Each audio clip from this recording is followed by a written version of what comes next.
So, Jackie, I will hand over to you for today's presentation. Thanks.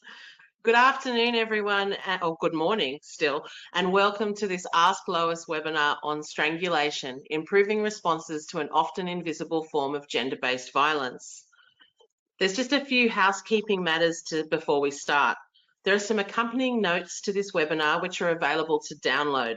They'll also be made available after the webinar, as well as on a fact sheet. If you'd like to ask a question during the webinar, I encourage you to do so as you think of it.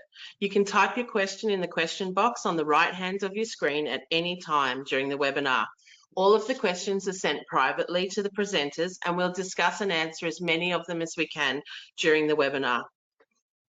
Also, this webinar will be recorded and it will be available on Women's Legal Service New South Wales past webinars page of Ask LOIS.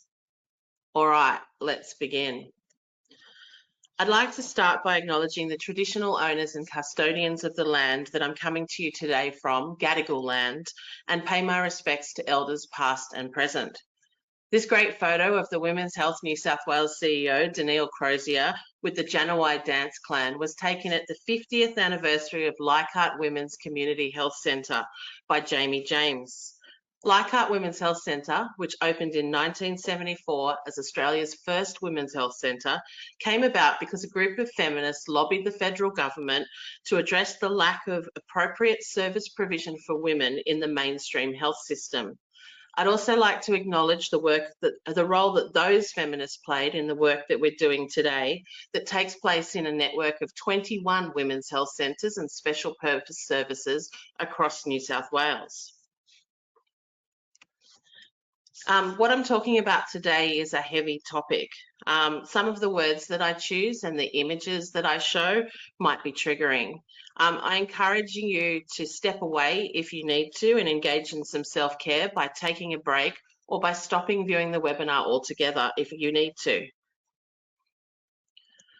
So, my name is Jackie McMillan and I'm a Senior Project Officer at Women's Health New South Wales. I'm here today to talk about a project that's being administered by the New South Wales Department of Communities and Justice as part of their Sexual Violence Project Fund. This fund was established using monies from the New South Wales and the Australian Government. The project, Local Pathways for Victims and Survivors of Sexual Assault-Related Non-Fatal Strangulation and Acquired Brain Injury, we call it the Pathways Project, came about when Women's Health New South Wales identified a need to support and strengthen professional understanding and local capacity to respond to sexual assault-related non-fatal strangulation and acquired brain injury. The first stage of the Pathways project saw us map the available evidence on non-fatal strangulation. We did this in two ways. We looked at the published Australian research and grey literature alongside some supporting international evidence to define the issues and illuminate any data gaps. It was quickly apparent that they also needed to be talking about sexual choking. We summarised what we found in an evidence brief that you can see on the screen. At the same time, we met with local and international experts and asked a whole lot of questions so we could understand what responses were already underway. For example, we met with New South Wales Health, who in the last 4 years have created clinical protocols for managing non-fatal strangulation and head and brain injuries in the emergency department via the Agency for Clinical Innovation. We spent time with Churchill scholar Danielle Allen, who after completing her report on non-fatal strangulation, morphed the survivor-led insights into a training model to help improve understanding and responses to strangulation. We talked to GPs, allied health professionals, researchers, domestic family and sexual violence sector workers. We talked to New South Wales sex workers, police, and legal experts like the team here at Women's Legal Service New South Wales. So our next step was working out how to connect the women that we see in community health settings who present for a wide range of intersecting health and wellbeing issues to these positive systemic reforms in a way that holistically meets their needs.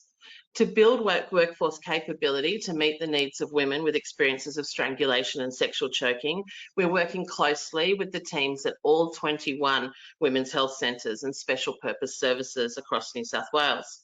We've just completed round one of training. It's one of 3 face-to-face rounds. The first round was designed to build awareness of the risks of non-fatal strangulation, sexual choking and acquired brain injury in order to improve recognition and understanding of these issues. In our second round of training, which is due to start next month, we're going to build on this understanding and bring together the research and the expert insights to identify what best practice might look like for each of those women's health centres. Simultaneously, we're helping each women's health centre develop their own robust multidisciplinary referral pathway that's unique and specific to their local area. Working in collaboration with a site coordinator at each women's health centre, in this round of training, we're going to introduce the staff to these tools, the referral pathway and protocols for using it. We're going to use some experiential learning activities like simulations to make sure everybody's really comfortable in using those tools. But of course, everyone has a role to play in improving responses to strangulation. So by inviting in other services to participate in training and to be part of robust referral pathways, we're inviting everybody in. The Pathways project aims to increase understanding of non-fatal strangulation, sexual choking and acquired brain injury across all of the services that a woman might encounter in her journey towards healing and making informed choices about her health and well-being. We've created an online learning hub, It Left No Marks, to assist us in sharing information with women with experiences of strangulation and sexual choking, with healthcare providers, and with other sorts of service providers. You'll find our evidence brief up there, along with a range of reading materials and some short training videos that introduce you to non-fatal strangulation, sexual choking, and acquired brain injury. So as we move through this 2-year project, we'll also continue to add resources to that website as we identify what would be most useful to the staff at the women's health centres we service and to other stakeholders we encounter. So, what is non-fatal strangulation? Strangulation is any pressure that's applied to the neck that compresses or blocks blood flow and or airflow to and from the brain. This pressure can be applied with a hand or both hands, via a chokehold, by pinning somebody to a wall or floor, or by tying something, a ligature, around their neck. We call strangulation non-fatal when it does not result in death. But strangulation, even when it does not result in death, is a crime in New South Wales. I'm going to leave it to my esteemed colleague from Women's Legal Service New South Wales to unpack the legal and compensatory responses to strangulation that are available to women later in this webinar. So, what's sexual choking? Sexual choking is a popular term for strangulation enacted with consent in a sexual context. Consent is a defence to the crime of strangulation in New South Wales. However, this defence does not protect the person doing the choking if their subject is rendered unconscious, insensible, or incapable of resistance. According to one legal firm, this basically means that light pressure is the only form of consensual sexual choking that carries with it minimal risk of criminal prosecution here in New South Wales. But there can also be some problems with consent. For example, different researchers have questioned the validity of consent when it comes to sexual choking, when it's informed by misinformation, when the woman is unaware of the risks, when it occurs within the context of coercive control. And some researchers have even questioned whether consent should be an exception to any form of strangulation, given the risk of death. We also, in our research, found anecdotal evidence that suggests specific and informed consent for sexual choking is not always sought or provided. There's also increasing evidence, both internationally and here in Australia, that sexual choking is becoming a more mainstream sexual practice. For example, a pilot study of undergraduates from a university in Queensland found 56% of participants reported having ever been choked during sex, with no significant differences between men and women. The study found that 18% of respondents were choked the last time they had sex, with the frequency of being choked much higher among women than men. So how does strangulation and sexual choking relate to brain injuries? Both strangulation and sexual choking can lead to a range of injuries, including an acquired brain injury. There's growing evidence internationally that people who are strangled or sexually choked frequently experience changes to the structure and the function of their brain, and that multiple mild brain injuries are correlated with cognitive deficits later in life. For example, a US study found that women who had been choked 5 or more times in their lifetime were more likely to report symptoms related to depression, anxiety, sadness, and loneliness than women who had never been choked. A UK study found that long-term cognitive deficits was associated with 3 or more lifetime mild traumatic brain injuries. A different US study found that undergraduates who engaged in sexual choking 4 or more times in the last 30 days were able to achieve the same results on a memory and response test to those who had never practiced sexual choking. However, those who did engage in sexual choking used different neuro pathways to do that task. So that means the brain has undergone a level of remodeling in order to function at its current capacity. We would need a life course study to find out what those changes to the brain mean for the women across the course of their lives.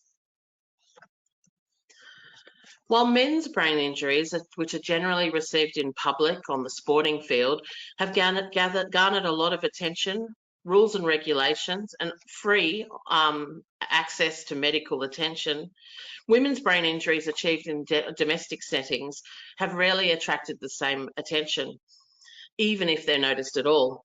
Brain Injury Australia have begun raising the profile of traumatic brain injuries with domestic and family violence as the mechanism of injury. However, hypoxic and anoxic brain injuries from strangulation or sexual choking have largely flown under the radar. Most mild brain injuries involve the person being sent home from hospital to manage the injury at home. Discharge advice and resources given to the patient rarely consider domestic and family and sexual violence or strangulation as the mechanism of injury, and as a result, the advice might be wholly inappropriate for a woman returning home to a violent situation. Sexual choking is almost completely overlooked in health resources, which means that women can lack advice for how long to avoid this sexual practice after a mild brain injury. This gap is something that we're hoping to address in the resource production component of this project. Midway through our 2-year project, we've already identified a number of key considerations that will improve the way that we respond to women with experiences of strangulation and sexual choking. I'm going to spend the remaining time unpacking 3 of them for you. First, we're going to talk about the words that we use when we screen or discuss strangulation or sexual choking with women. Next, I'm going to talk about the need for accurate data in the Australian context. And finally, I'm going to talk about the need to make a multidisciplinary response. How we ask women about strangulation or sexual choking matters. Strangulation is a commonly misunderstood term shrouded in alternative labels and misconceptions. There are differences in terminology used by the media, the general public, medical practitioners, sector workers, and academics, and these can all impact reporting rates. They can limit the accuracy of screening tools, and they can impede service responses to women experiencing strangulation. The general public, informed by the media, tend to call strangulation choking. They may use a headlock, being pinned down, being put in a chokehold. However, for the medical community, choking means an internal blockage of the airway, commonly caused by food. Some people think the term strangulation only applies if the event is fatal. Service level data can be affected when service providers fail to recognise strangulation has actually occurred when women say things like, "He tried to strangle me," "He tried to choke me." Strangulation also sounds very serious. It's the term used in the Crimes Act, and this can make victims and survivors use alternative language to minimise the seriousness of what has occurred. They may do this because they've had poor responses from services in the past. They might feel ashamed that their intimate partner is doing this to them. They might be worried about consequences for the perpetrator or afraid that their children will be removed if this is reported to police. Victims and survivors can also minimise what's occurred because the person who encouraged them to participate in sexual choking is the one setting the discourse. This might be intentional, a part of coercive control, Or it might be because they themselves don't know the risks, so they present sexual choking as normal and everyday part of sex, or just holding someone by the neck. One Queensland study found that some women do not disclose strangulation because they do not relate their experience with the screening questions. A recent UK study asked the same group of victims and survivors 2 questions. When the women were asked if they'd been strangled, 45% of them said yes. When the same women were asked if they'd been held in a way that made it hard to breathe, 75% of them said yes. A pretty big gap. We suggest that using a more benign and general question about pressure being applied to your neck or being held in a way that you cannot breathe can help avoid confusion about terminology and potential minimisation. We also suggest meeting the woman where she's at and using the terminology that she employs at the screening stage. You can leave any reframing to therapeutic sessions. So for an example of how changing your language can improve practice, at one women's health centre that we visited in December last year, they told us they saw very little strangulation. However, after our training, they changed the way they asked the question on the DV SAT. They now ask, was pressure applied to your neck or were you held in a way so you couldn't breathe, even during sex? All clients who experienced other forms of domestic and family violence then said they were also being strangled. They would usually start to shake their head until the questioner got to even in sex, and then they would nod yes. When they got to the second half of the DV SAT, the woman would start to ask more questions and begin to associate the sexual choking they'd experienced with domestic, family and sexual violence. 4 months on, one worker that we trained at this centre, whose core business is domestic and family violence, told us that 90% of the clients she sees have experienced strangulation. When we created our evidence brief, we found some key gaps in data about women's experiences of strangulation and sexual choking. We need more data relevant to the New South Wales population to identify at-risk groups. More data will allow New South Wales Health to refine clinical protocols relating to when an MRI or other forms of medical imaging is necessary. We also found a bit of a blind spot when it comes to strangulation and sexual choking being mechanisms of injury for brain injuries. This data gap feeds into the options that are available to women who might have acquired a mild brain injury from strangulation or sexual choking. This includes a lack of free or low-cost ways to diagnose the brain injury, neuropsychology, and a lack of free or low-cost neuro-occupational therapy to help the woman treat or manage any life impacts the brain injury might be causing. In addition, without a proper diagnosis, there can be diminished access to social supports like the NDIS or to legal and compensatory outcomes that recognise the full extent of the woman's injury. Within our network of women's health centres, we're reforming the way that we collect data on these issues, and we're going to use it to advocate for improved access to brain injury and other services that the women that we see need. Strangulation is a physical act that results in injuries of varying severity to a woman's physical, emotional, mental, and psychosocial health. The health implications of strangulation, including related brain injuries, also impact her quality of life. So it's important that victims and survivors receive a multidisciplinary response that addresses health needs, safety needs, and psychosocial needs. So for our healthcare professionals, this might be making sure we don't let women go home with the perpetrator with discharge advice that isn't safe for them to carry, or medical advice that isn't achievable in a violent domestic setting. In our conversations with experts, we did find that some examples of improved practice and recognition of the role that healthcare providers have beyond treating medical emergencies and identifying safety concerns. For example, the Royal Australian College of GPs, who published the White Book of Clinical Protocols on Abuse and Violence in Families, have also released a list of psychosocial resources to support GPs working with women who have experienced violence. There's also been an acknowledgement of the time it takes a GP to address the complex needs of patients experiencing domestic and family violence with the introduction of the Medicare Benefit Schedule Level E consultation for 60 minutes or more back in November 2023. So for our domestic, family and sexual violence sector workers, making a multidisciplinary response to strangulation might be considering that alongside addressing safety concerns, that we need to remember that strangulation is a physical act perpetrated against the body.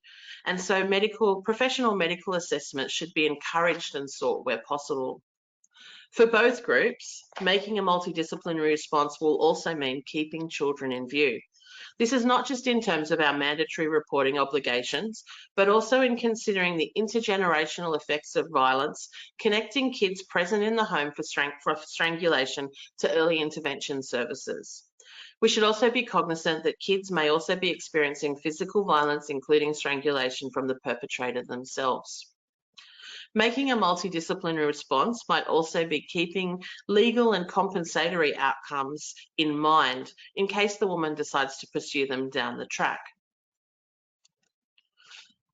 So one area that we know that causes domestic, family and sexual violence workers and the women's health workforce some angst is the role that case notes play in women's legal and compensatory outcomes. So I'm going to hand over to Karen Misford, a senior solicitor at Women's Legal Service New South Wales, to unpack this a little bit for us. Thanks, Jackie. I'd like to start by acknowledging the traditional owners of the lands on which we're all meeting.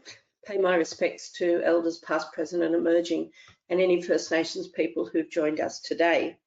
Thanks, Jackie. I was honoured to look at that brief of evidence, and the work is amazing, and it certainly opened my eyes to a lot of things that I don't think a lot of us, even who've worked in the DV field for a lot of years, really have thought of. And so we say it's wonderful work. It's awful we have to look at it, but I think it's really important work. So I'm going to talk a little bit about the legal options. Move to the, sorry, I don't have control of the slides. Next slide. Thank you, Jackie. And things. So we're going to talk a bit about legal options.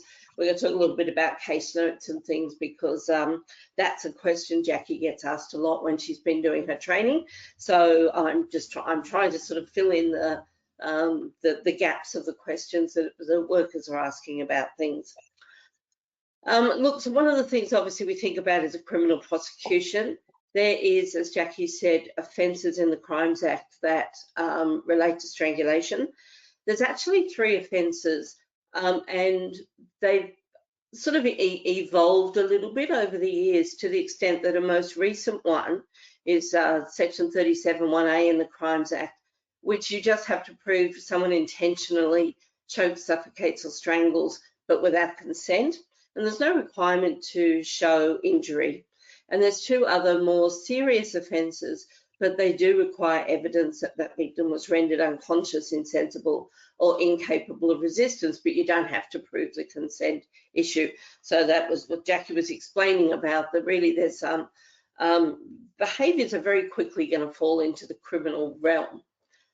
If a victim survivor wants to pursue a criminal prosecution, they're going to have to make that report to police. That's not always easy. They will want very detailed information.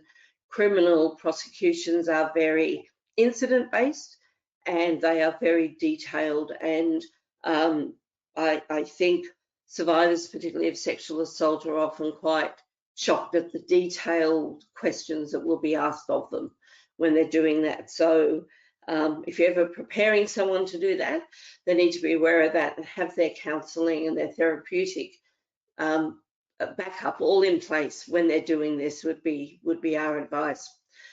It is a police discretion once they've got a report as to whether they investigate and whether a charge is actually laid. And that means they're going to look at the evidence they've got.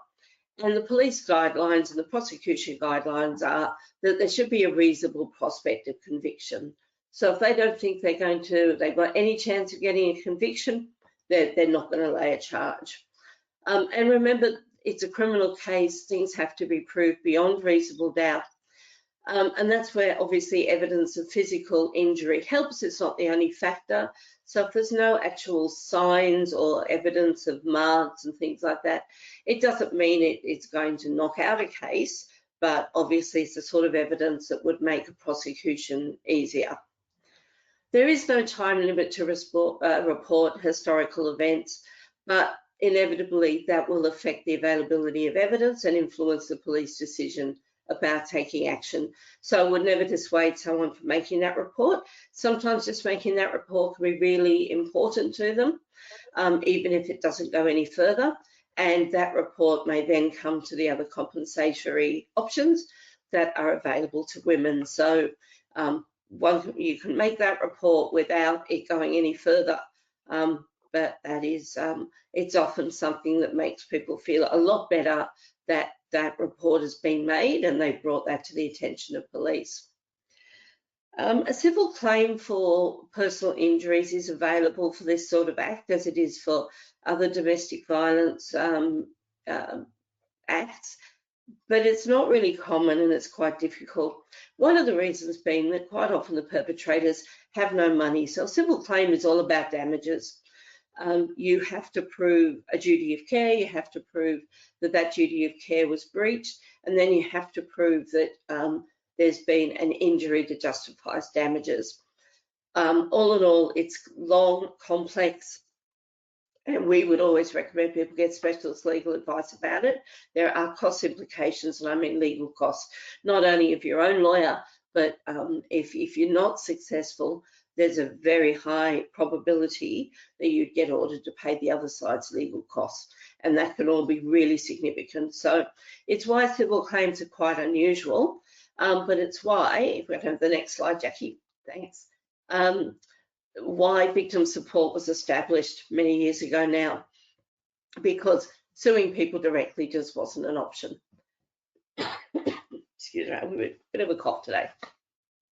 In talking about legal options, victim support is the most common one used by victims of DV and would be used by someone who's experienced a non-fatal strangulation. Free counselling is available, that's really important. If it's in the domestic violence context, there's some financial loss and the immediate needs package, and then also a recognition payment that can be available. Just excuse me one moment.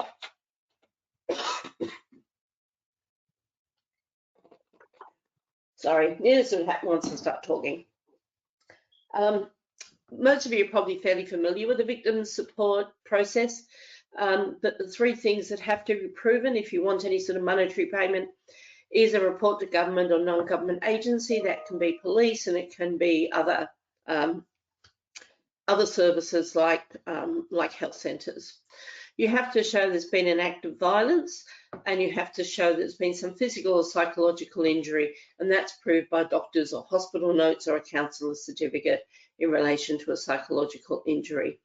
So it's still a little bit of a pathway to go down, but it certainly is the more common way of seeking some sort of monetary compensation. And, you know, that recognition payment is called a recognition payment because it's not compensation in terms of dollars. Nothing can really compensate for that, but it is an acknowledgement that you've been a victim of violence, and that again is very important to a lot of people, to have that violence to them acknowledged and recognised.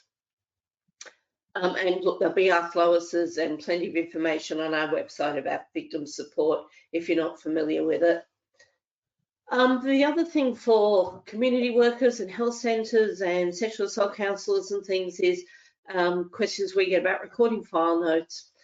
I'm just going to very basically run through some clues or some hints about how to do those file notes so they are helpful to your clients. In an overall sense, they should be specific, accurate, legible, and contemporaneous. I say legible because we've probably all seen medical records and medical notes at various times, and they are virtually unreadable. So writing or typing them, writing neatly or typing notes is really helpful because trawling through pages and pages of really bad handwriting is not easy, and it doesn't actually produce a good result for the client. So think about typing notes or certainly being careful about handwriting. Whenever you're talking to a client and you're taking some information from them, you should have a note that includes the date and the time that you're talking to them, so it's clearly identifiable when you're speaking to them. And that can be important because sometimes multiple reports are made, and so it is important to know when that report was actually made to you. Clearly identify the client, probably goes without saying, but sometimes notes, they get sort of put on a file later, but a file note should always identify the client, so it's quite clear who you're talking to. Clearly identify yourself as the author and then sign the file note. If file notes are being used as reports, it can be important that the person who wrote those is known. If there's questions in the legal process about those notes, then it's obviously again important that someone knows who wrote those notes to ask those questions about if there's further questions. And use approved symbols and abbreviations. We all use jargon in whatever field we work in. We use jargon. Use jargon or symbols and abbreviations that are known within the industry you're working in, so that they're going to be easily identifiable and easily worked out what's meant by them. So we all use our own shorthand when we're taking notes. I absolutely do, but be aware that if you're going to use those for records that may be needed in criminal prosecutions, then they need to be understandable by other people outside what you do. Thanks, Jackie. Mention factual. So really when you're talking to a client, what you want to record is what they're saying. If they make an error, if they say something and then go back and you sort of, say, so what you're saying, if you're feeding back to them what they've said and they go, no, that wasn't quite what I meant, correct the record. Correct that record, initial any errors, so that really what you've got in your notes is factual and accurate. Chronological is really great, but we do know that victims, survivors often don't report chronologically. That's a result of trauma. It can be a result of an acquired brain injury. So they may not report chronologically. If you're able to get it chronologically, that's great.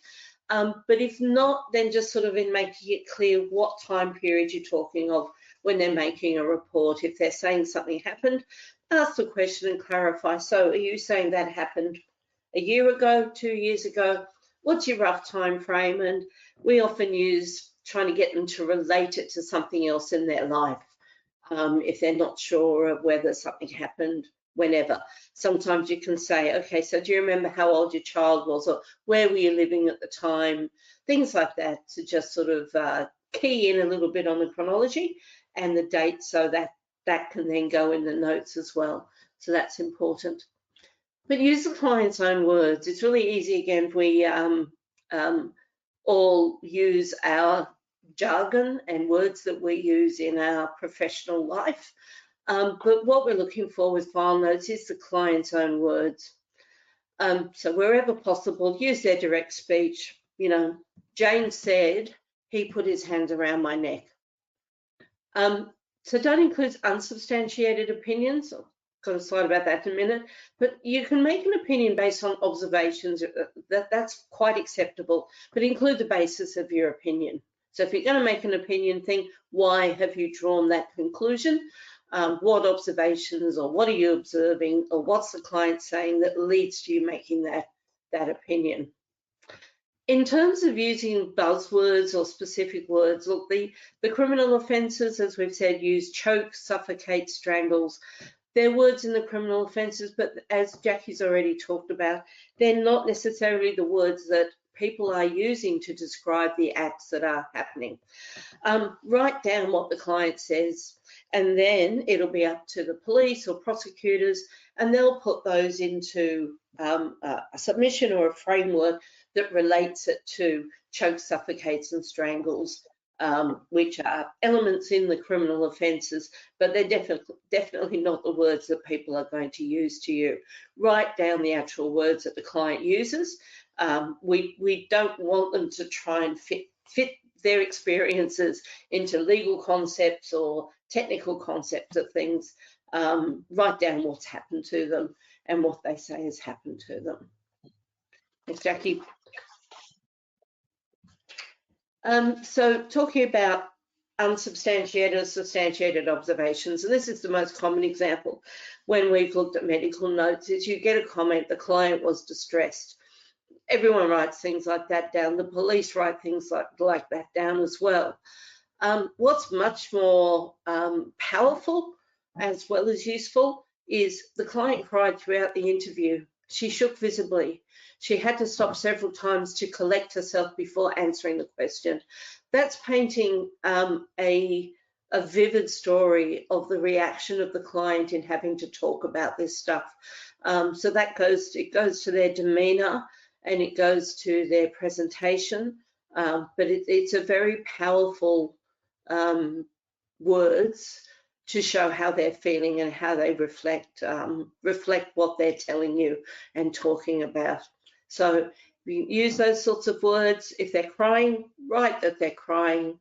If they're shaking, if they have to stop talking for a while, they need to stop and have a drink and recover themselves a bit, put that in your notes.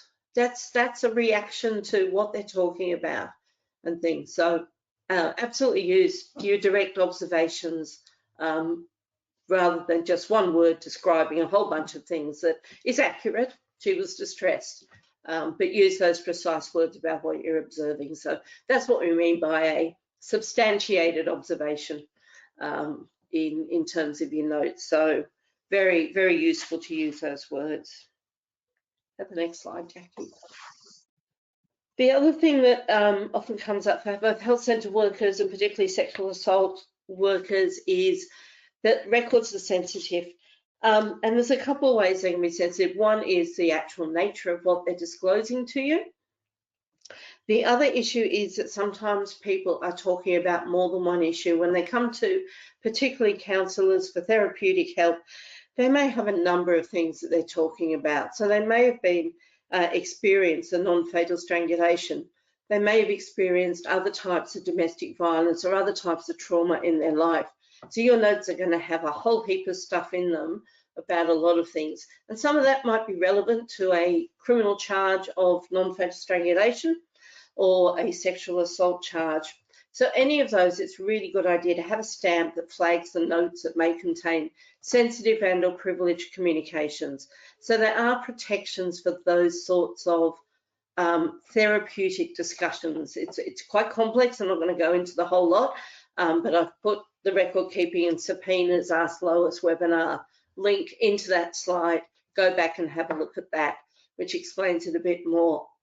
But always consider that your records could be privileged and sensitive, even in referrals you make to other professionals. Flag notes where sexual assault is disclosed. And when you get to criminal trials, there is a privilege called the Sexual Assault Communications Privilege.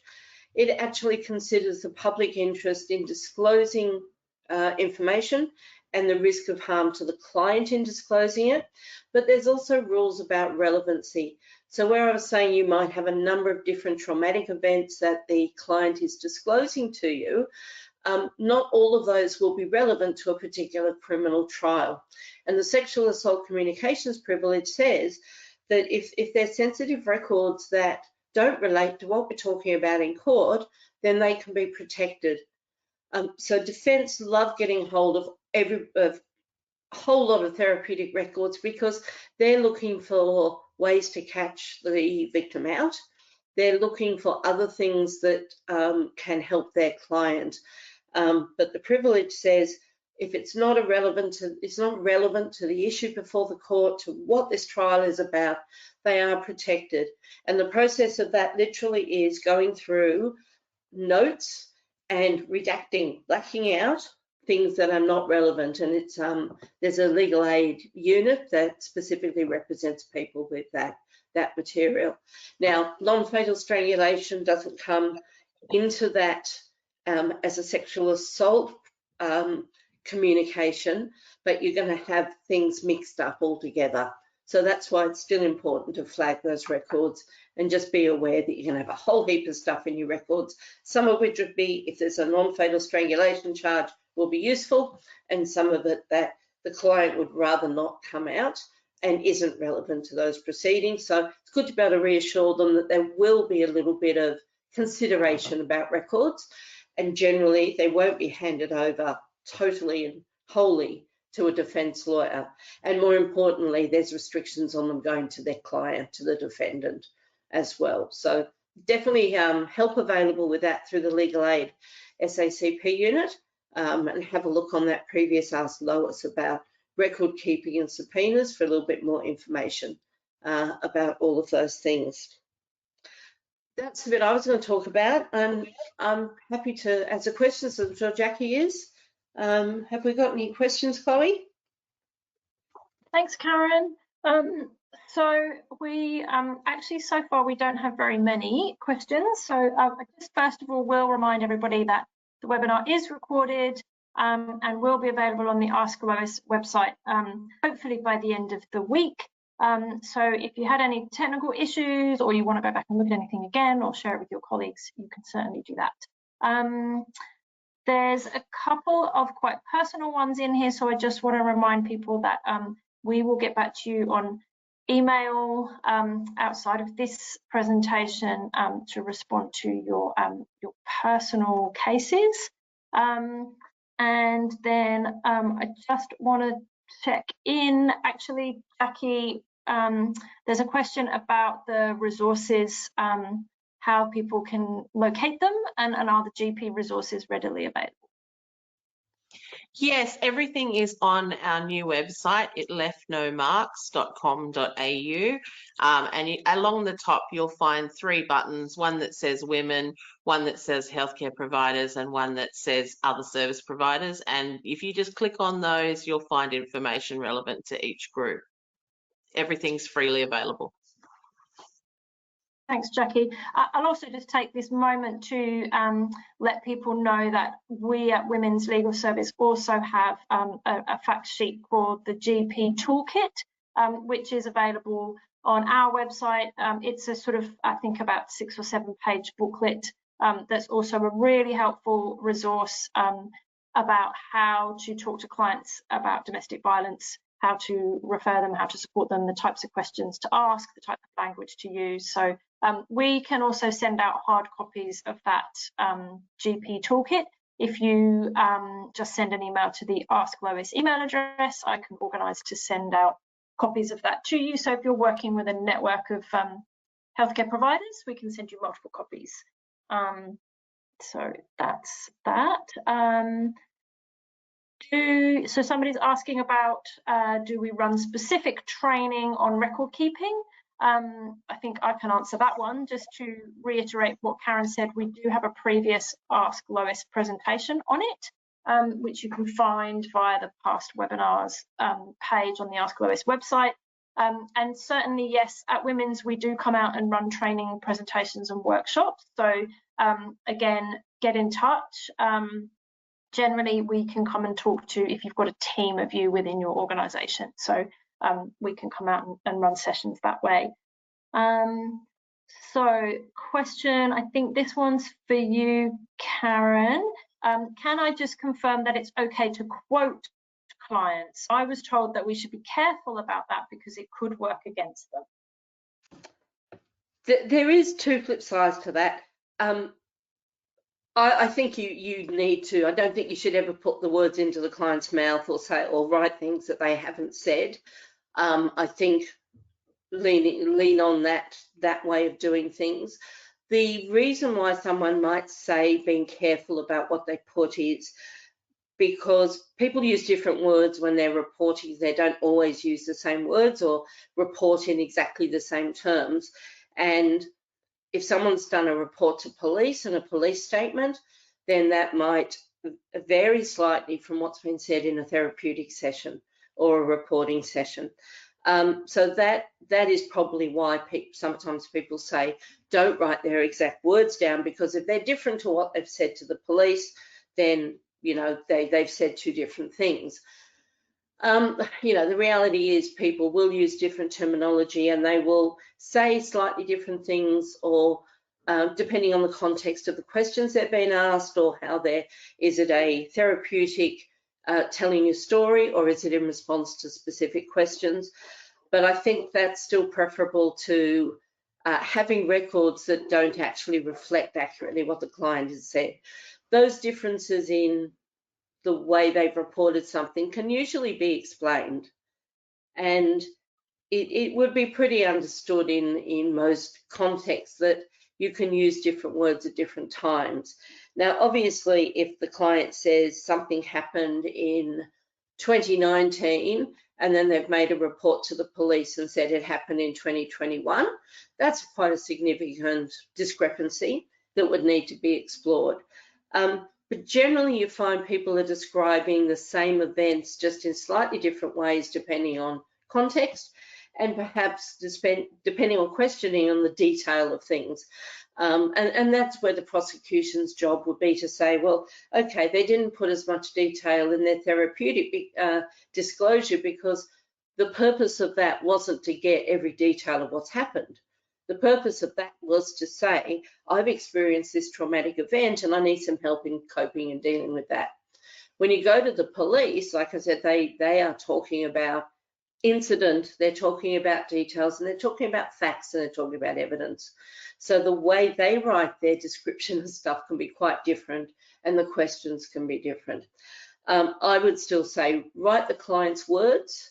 If there's some difference in the way they describe things, or there's some things left out and put in something else, look, that's part of trauma. These days, it's very much recognised that trauma causes people to recount things, not chronologically. The details may come out later. What they say on one occasion may not be the full story that they recount on another occasion. So I would err on the side of putting their own words in, and the legal people will sort it out from there. Thanks for that clarification, Karen. Okay, so we're a little bit over time, so I'm just going to do this one last question and we'll wrap it up. So there's a question here about, is there advocacy work being done to amend the DVSAT to reflect the language changes that you noted? Any idea, Karen? Or Jackie? I don't have any knowledge about that. DVSATs, and there's a whole heap of different screening tools that various organisations use. And I think it's always hard to get the language, as Jackie alluded to. People think of things in different ways, and the questions that get asked. And a DVSAT has very specifically worded questions that may or may not elicit the right, or not elicit the right response, elicit the accurate response from people. So I don't know if the DVSATs are looking at being varied. I don't know if Jackie has any knowledge about that. I guess what we're doing with our network is making sure that everybody has training that supports whatever tool they're using, so that if a question gets an unclear response, that you've got some other questions that you can ask. So we're not as reliant upon one question in a screening tool being the only way that we get an accurate picture of what's going on. Yeah, that's and it's a matter of also with those DVSATs, what they've been used for.